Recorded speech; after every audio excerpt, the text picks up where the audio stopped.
Movies in the Man Cave.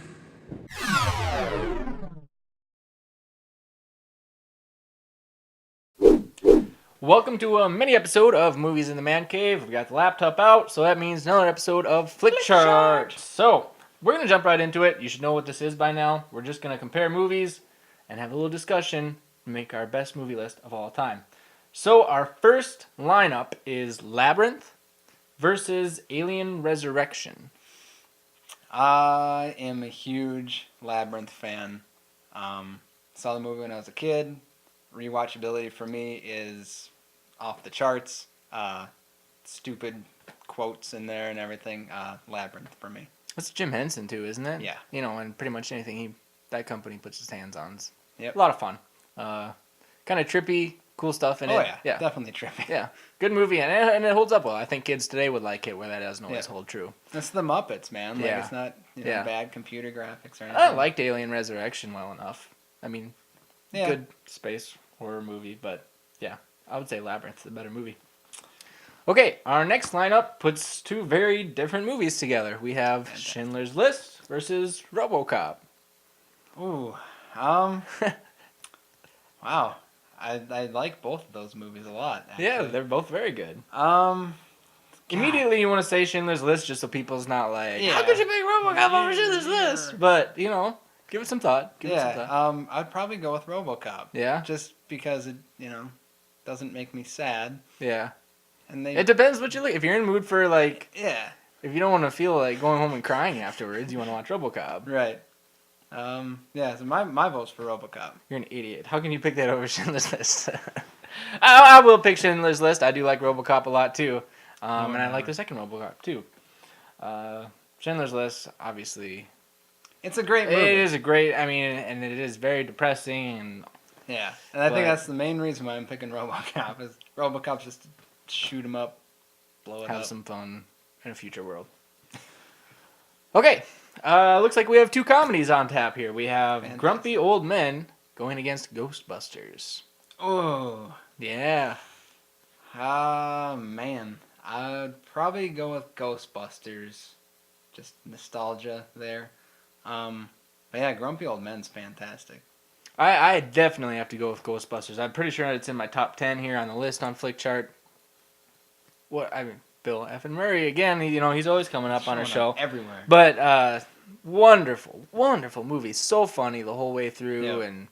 And even all the CG ghosts and everything have held up 25 years or whatever it's been now. Grumpy Old Men, very funny.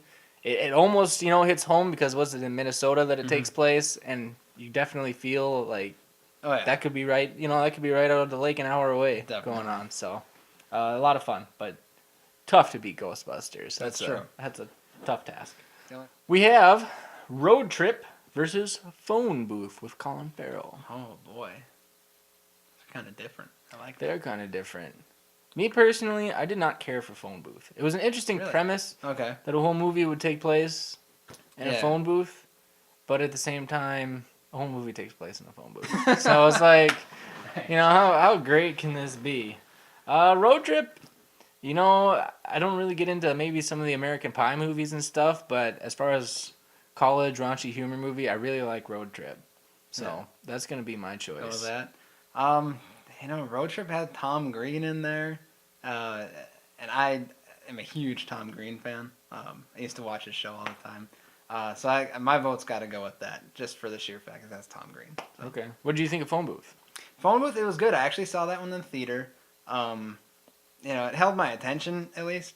It's because it was only like 80 minutes long. Yeah, I suppose.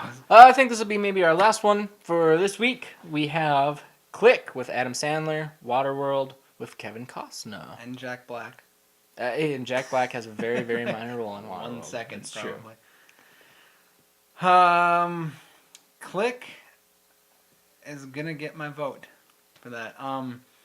It's Adam Sandler, and so it's it's super funny in parts. Sean Astin is also in that movie for brief moments and stuff. And of course Christopher The Walken. Absolutely. is in there. The movie it tells a really cool story. Like, he just controls the whole world. with It's the what you remote. want. It's what you Yeah. would love to have in your life. Yeah, if you you want actually an had a undo remote button control. or a fast forward Yeah. or a mute to shut somebody up. Yeah, I thought it was a really cool premise, and I thought it was a really good movie. So I think both of these movies are really underrated. I don't think either of them got reviewed I can very agree well. with that. I'm gonna pick Waterworld. I think it's a good action flick.